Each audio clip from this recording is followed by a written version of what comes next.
నమస్తే. ధర్మ సందేహాల రూపంలో మెగా 9 భక్తి ద్వారా మనం ఎన్నో విషయాలు రఘుప్రియ గారి ద్వారా తెలుసుకుంటూ ఉన్నాం. చాలా అంటే చాలా విషయాలు మనకి తెలుసు అని మనం గుడ్డిగా నడుస్తూ ఉంటాం. బట్ అందులో కూడా ఏదో తప్పులు జరుగుతూ ఉంటాయి. మనకి ఎందుకు కలిసి రావట్లేదు అన్న ఒక థాట్ వస్తూ ఉంటుంది. ఎవరిని కనుక్కోవాలి, ఎలా కనుక్కోవాలి, ఈ విషయాలన్నీ మనకి అప్పుడప్పుడు మెదడులో తొలిచేస్తూ ఉంటాయి. దానికి సొల్యూషనే, దానికి వేదికే ఈ ధర్మ సందేహాలు కార్యక్రమం. ఇక ఈరోజు ధర్మ సందేహాల రూపంలో మరో ముఖ్యమైన ప్రశ్న. గతంలో ఒక ప్రశ్నకి సమాధానం చెప్పడం జరిగింది. గుడికి సంబంధించి గుడి చుట్టూరు ఎటువంటి చెట్లు ఉన్నా, నీడ పడినా అంతగా కలిసి రాదు.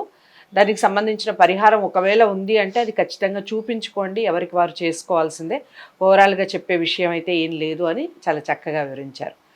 అందులో నుంచి మరొక ధర్మ సందేహం పుట్టింది. అదేమిటో రఘుప్రియ గారిని అడుగుతాను, వీడియో స్కిప్ చేయకుండా చూడండి. రఘుప్రియ గారు, చాలా విషయాలు మీరు మాట్లాడుతూ ఉన్నారు. అయితే మనకి దేవతలకు సంబంధించి, గుళ్ళకి సంబంధించి ఆ నీడ పడకూడదు అని చెప్పారు.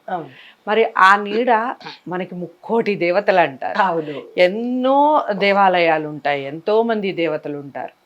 అందరికి వర్తిస్తుందా ఇదే, లేదా కొంతమందికి మాత్రం వర్తించదు, హ్యాపీగా ఉండొచ్చు అంటారా? చెప్పండి. చాలా చక్కని ప్రశ్న. అయితే మీరన్నట్టుగా మనకి దేవతల్లో శాంతిమూర్తులు కొంతమంది ఉంటారు, ఉగ్రదేవతలు కొంతమంది ఉంటారు. దానికి ఉదాహరణగా నవగ్రహ ఆలయాలు. నవగ్రహ ఆలయాలు అంటే మనకి తెలిసిందే, పరిహారాలు ఎప్పుడూ జరుగుతూనే ఉంటాయి అక్కడ. అంటే అందరి యొక్క కర్మ ఆ ఆలయాలలో తీయబడుతూ ఉంటుంది. అంటే దాని ఇంపాక్ట్ మనకి కూడా పడుతుంటుంది. అంటే నవగ్రహ ఆలయాలకు సంబంధించినటువంటి పరిసర ప్రాంతాల్లో ఇళ్ళు ఉండకూడదు. ఓకే. తర్వాత రెండవది, శివాలయాల్లోకి సంబంధించి చూసినట్టయితే శివుడికి సంబంధించినటువంటి ఆలయాల చుట్టూ కూడా ఉండకూడదు.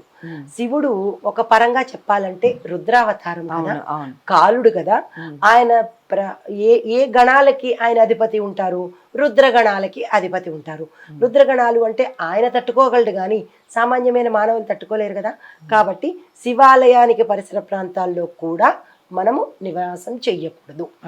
తరువాత ఉగ్రదేవీ దేవతలు అనగా అమ్మవార్లు, ప్రత్యంగిరామాత, తర్వాత దుర్గా అమ్మవారు, ఇలాగ వారాహీమాత, ఇలా ఎవరైతే ఉగ్రమూర్తులు ఉన్నారో వారి యొక్క ఆలయాల పరిసర ప్రాంతాల్లో కూడా, అంటే ఆ నీడ పడేది, మళ్ళా ఆ కాలనీ అంతా అవసరం లేదు, ఆ ఇళ్ళన్నీ అక్కర్లేదు.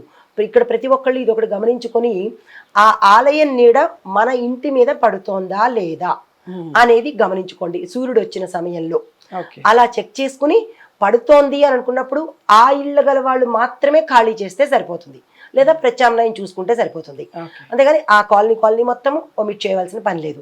అయితే మరొకటి, నరసింహస్వామి వారు, ఆయన కూడా ఉగ్రమూర్తి. ఆ స్వామి వారి యొక్క ఆలయ ధ్వజస్తంభం కానీ, ఆ స్వామి వారి యొక్క ఆలయ ప్రాంగణంలో కానీ ఇళ్ళు కట్టుకొని ఉండకూడదు, ఇళ్లల్లో ఉండకూడదు. తర్వాత దుర్గా అమ్మవారి ఆలయ పరిసర ప్రాంతాల్లో కూడా ఇలాంటి ఆవాస యోగ్యాలు కావన్నమాట. దీనితో పాటు గ్రామ దేవతలు కూడా వస్తారు. మనకి ఎల్లమ్మ, పోచమ్మ, ఇలాంటి గ్రామ దేవతల తాలూకా ఆలయాల ముందు కూడా నివాస యోగ్యం కాదు. ఎందుకంటే ఉగ్రమూర్తులు కాబట్టి ఆ ఉగ్రాన్ని తట్టుకునే స్థాయి మన సామాన్య ప్రజలకు ఉండదు. కాబట్టి ఈ ప్రాంతాల్లో ఉన్నవాళ్ళు ఈ జాగ్రత్తలు తీసుకొని ధ్వజస్తంభం నీడ, ఆలయ గోపురం నీడ, ఆ ఆలయంలో పెంచబడే రావి చెట్టు, ప్రత్యేకించి రావి చెట్టు, ఆ రావి చెట్టులో యొక్క గాలి, మళ్ళా ఆ దేవాలయంలో రావి చెట్టు గాలి మంచిది. బయటకు వచ్చేటప్పటికే చూడండి ఎంత వ్యత్యాసం ఉంటుంది. పిల్లలు పుట్టని వాళ్ళు కానీ, గ్రహదోషాలు, ప్రత్యేకించి శనిగ్రహ దోషాలు ఉన్న వాళ్ళు రావి చెట్టు చుట్టూ 27 ప్రదక్షిణాలు చేయమంటారు. అదే రావి చెట్టు కింద నాగమ్మ తల్లి వారి యొక్క విగ్రహాలు ప్రతిష్ఠ చేస్తారు. గుడి ప్రాంగణంలో పనికొచ్చేది, గుడి బయటకు వచ్చేటప్పటికి అది ఎంత విషపూరితం అయిపోతుందంటే అంత ప్రతికూలతను చూపిస్తుంది. విషపూరితం అంటే మరి ఏం కాదు, ప్రతికూలతలు చూపిస్తూ ఉంటాయన్నమాట. ఈ యొక్క విషయాన్ని పరిగణలోకి తీసుకుని ఉగ్రదేవతల, సామాన్య దేవతలు, ఇప్పుడు రాముడు అనగా, కృష్ణుడు అనగా, ఇలాంటి మహాలక్ష్మి అమ్మవారు అనగా, ఇలాంటి శాంతమూర్తుల దేవాలయాల దగ్గర అయితే మాత్రం అంత ప్రభావం చూపించదు. ఇవి ఒకటి ప్రేక్షకులు గమనించుకోవాలి. రైట్, చాలా చక్కగా చెప్పారు.